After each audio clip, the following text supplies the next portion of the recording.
working. Hey YouTube, Dawson Rider here. This is going to be my review for the Mighty Morphin Power Rangers ReAction Series Ranger figures. There are other figures in this line, including villains and a Megazord, which I will be covering at a later date. But these are the ones I have right now, so I wanted to go over them. And I have them in package because I wanted to go over this first, because I feel like this is the main draw for a lot of people, because this line is not only Power Rangers, they have a bunch of other properties, and effectively the draw is they're in this retro figure style, with the packaging and the scale and the look of the figure. It's meant to sort of evoke nostalgia for figures you would find in the old days. I mean, I get what they're going for in general, and I'm sure not every property they had has a line like this in the past, but it is kind of weird for PR because retro-wise, Power Rangers never had a line like this. I mean, the most retro I can go back is like the Automorphins and the 8-inch Too Hot to Handle figures. So we never really had these sort of 3-inch scale Star Wars-like figures. So it's like seeing a nostalgia packaging from a different Earth. So it's just kind of weird. But I get the draw from it from people that want nostalgia, but I'll get to that at the end. But this is kind of what I wanted to go over, and it's decent looking packaging. You know, you got some cool art of the red and green Rangers. You can see the figures right there and what style they are, and then on the back they show, you know, the other ones in the line, which I said I'll be going over. But I'm sure a lot of people will want to get these to just display them in package because of the retro factor, and that's why I wanted to go over it. And, you know, there's a certain, like, niche appeal for that, I guess. But, like I said, in the final verdict, I'll talk a little more about that. But let's look at the figures themselves. Okay, so here we have the figures themselves, and honestly, they're not that bad. Obviously, you can see proportion-wise, they're not the most accurate all around. They kind of look like kid versions of the costumes, like these are figures of Halloween kid costumes or something, or like when the Rangers got turned into kids in the show, if they could actually morph.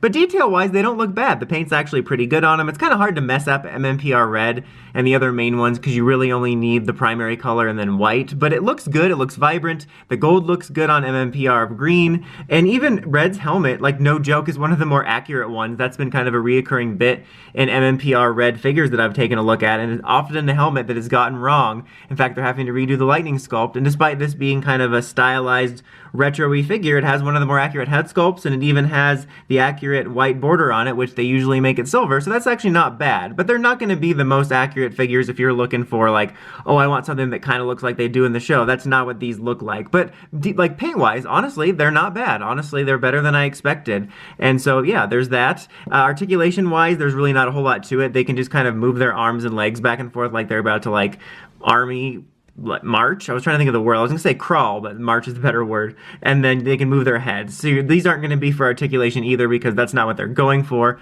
But I thought I'd bring it up.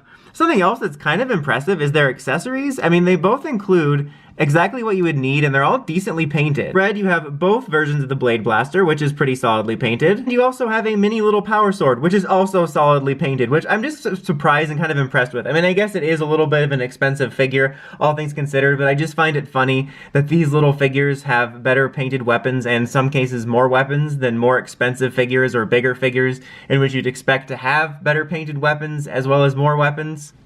Green even comes with both the Dragon Dagger and the Sword of Darkness, which look really good. Like, there's a really nice, like, silver coat of paint on the Sword of Darkness here, which looks really cool. These are kind of a weird recommendation, though. I'd say, like, if you're into this type of thing, you're already probably buying these. So if that's for you, that's cool. But for me, I mean, it's a niche little collectible for a very specific audience that like this sort of what-if retro style. And they're certainly not poorly done. Like I said, for what they are, they have good paint and good accessories. They're just too pricey for me.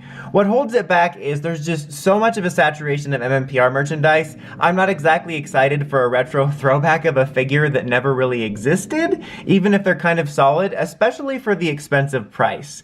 So what I would suggest to you is if you are interested in something like this, then just wait for a sale. I feel like I have seen figures like these go on sale or something. Maybe I'm wrong, but that would be the only way I can really concretely recommend it, because even though they do have some really nice paint on them, they're just, in my opinion, not worth the $17 or $19. That just seems a little bit high for me, even if there is nice paint. I would actually trade the weapons being painted a little bit less to not have it cost so much. Like, it's kind of crazy to me that it costs almost as much as a Lightning or a Legacy figure, which is just weird. So I personally would just recommend it to you if you can find it on sale. And it's just weird for me because if I'm going for a nostalgia mood, I'd much rather go to eBay and pick up something that actually existed, like an inbox Automorphin or an inbox Too Hot to Handle figure or a Megazord inbox box or something, or the way that Bandai used to do their legacy items in their retro style packaging. Like, I get the concept of the line, but at the same time, it's like, again, it's a retro thing that never existed. But they are better than I thought, just not worth the price, and I think they're for a very specific type of collector. That's about it for this one though, guys. Until next time, don't forget, like, comment, subscribe, and climb the steps and ring that bell so you can get notifications for my videos. Dawson Ryder, signing out.